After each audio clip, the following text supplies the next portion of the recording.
¿Qué tal, amigos? Bienvenidos a nuestro segundo día de consagración, de preparación a la entrega total al Espíritu Santo. Hoy recordamos dos cosas importantes. La primera, la fidelidad a la gracia trae otras gracias. Ayer veíamos que la santidad es obra del Espíritu Santo. Y ayer veíamos en segundo lugar que el santo del día era la Sagrada Familia. Hoy veremos un santo muy importante, Juan Bautista. Vamos pues con lo primero, la fidelidad a la gracia atrae otras gracias. Ayer terminábamos diciendo esto, ¿no? La santidad es obra del Espíritu Santo y nos podemos preguntar cómo puede ser el Espíritu Santo, cómo obra el Espíritu Santo. Hay una frase iluminadora de San Francisco de Sales que nos dice: las inspiraciones son uno de los medios de los que se sirve el Espíritu Santo para guiar a cada uno en cada instante. Discernirlos y seguirlos es uno de los puntos más importantes de la vida devota. Es decir, no es un programa tuyo o mío, es seguir unas mociones que Dios pone. Y de ese seguimiento dependen grandes cosas. Una primera idea: esas mociones, esas inspiraciones son necesarias. Porque a veces tenemos el peligro o de relajarnos en ciertas cosas que deberíamos en cambio trabajar, o de exigirnos y darnos duro todo el tiempo, no lo hiciste, tal, en cosas que quizás deberíamos simplemente acoger. Por ejemplo, podemos a veces luchar con todas nuestras fuerzas por corregir un defecto de carácter, mientras que lo que Dios nos pide es simplemente aceptarnos a nosotros mismos con humildad y paciencia.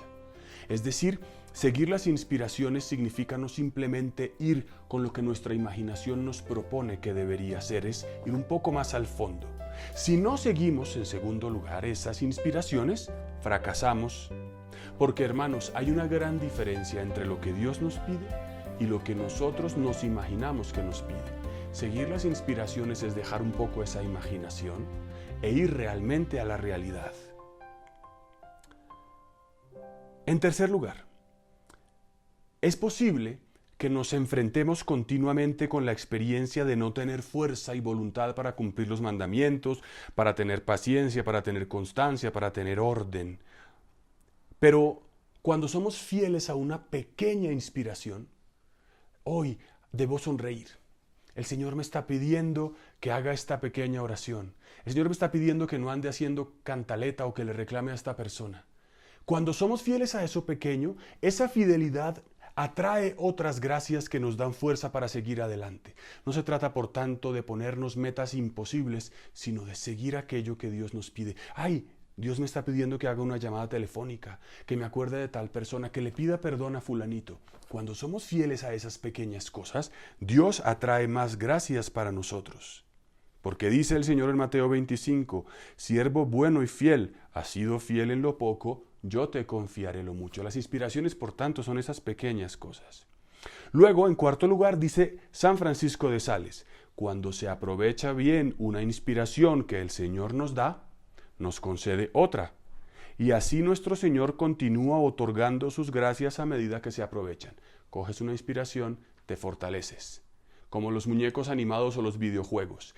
Tienes como una fuerza que te hace más grande y a medida que tomas más te haces cada vez más fuerte. Empiezas con cosas pequeñas y te vas haciendo capaz de cosas grandes. Esa, por tanto, y es el quinto punto, sería la ley espiritual que hoy quisiéramos plantear.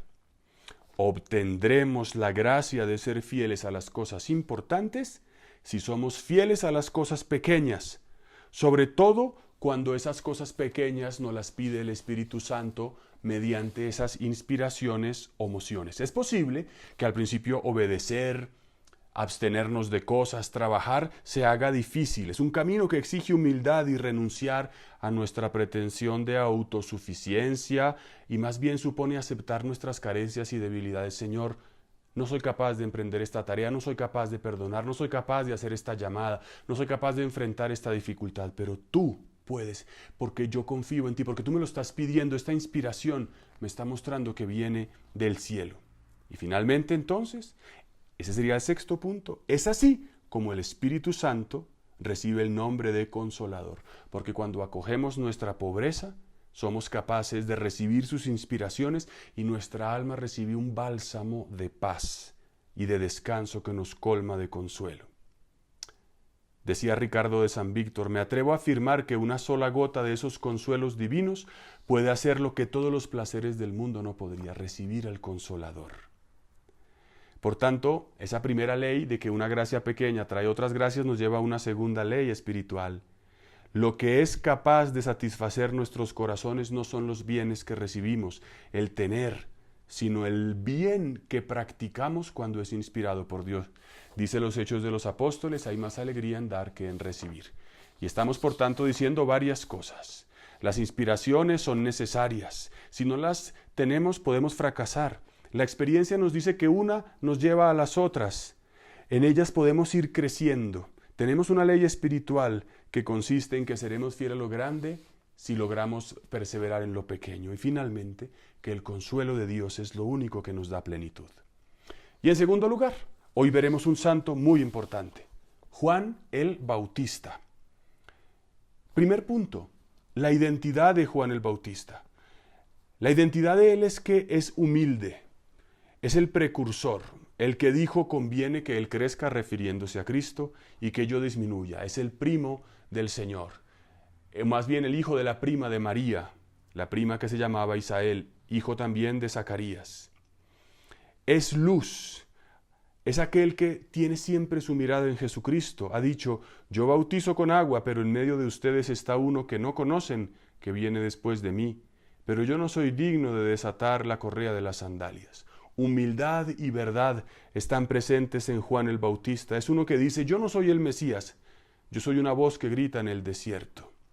Juan el Bautista es un hombre que vive con profundidad su misión de decir la verdad, de confrontar. Juan el Bautista tuvo que vivir el confinamiento, tuvo que vivir la cuarentena. Juan Bautista estuvo preso, encarcelado por Herodes, como tú y yo podemos estar hoy encarcelados, pero ni en esa situación bajó la guardia. El segundo punto es que Juan tuvo entonces una misión que se concretó justamente en su cautiverio, defender y confrontar. Él sabía que el rey Herodes estaba casado, no estaba casado con la que convivía, estaba en adulterio, y por tanto le decía la verdad, y Herodes lo mandó matar, porque su veleidad le hizo irse de la lengua y prometer cosas que no debía. Y Juan el Bautista, al tercer lugar, entregó la vida al Señor en su martirio. Juan Bautista fue preso, pero no por estar preso se acobardó. Tú y yo estamos en cuarentena y Juan el Bautista nos enseña que estamos llamados a vivir en la verdad.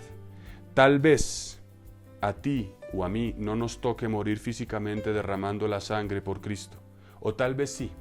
Eso yo no lo sé. Pero también siendo cristiano y siendo parte de la milicia de Dios en la tierra, nos podemos preguntar, ¿estamos tú y yo dispuestos a confrontar y a defender la verdad delante del que sea? Esa es la enseñanza de la cuarentena de Juan el Bautista. Una cuarentena en valentía, no en acobardamientos. Oremos. Atrae mi corazón, oh Espíritu Santo, para que solo ame lo que es santo.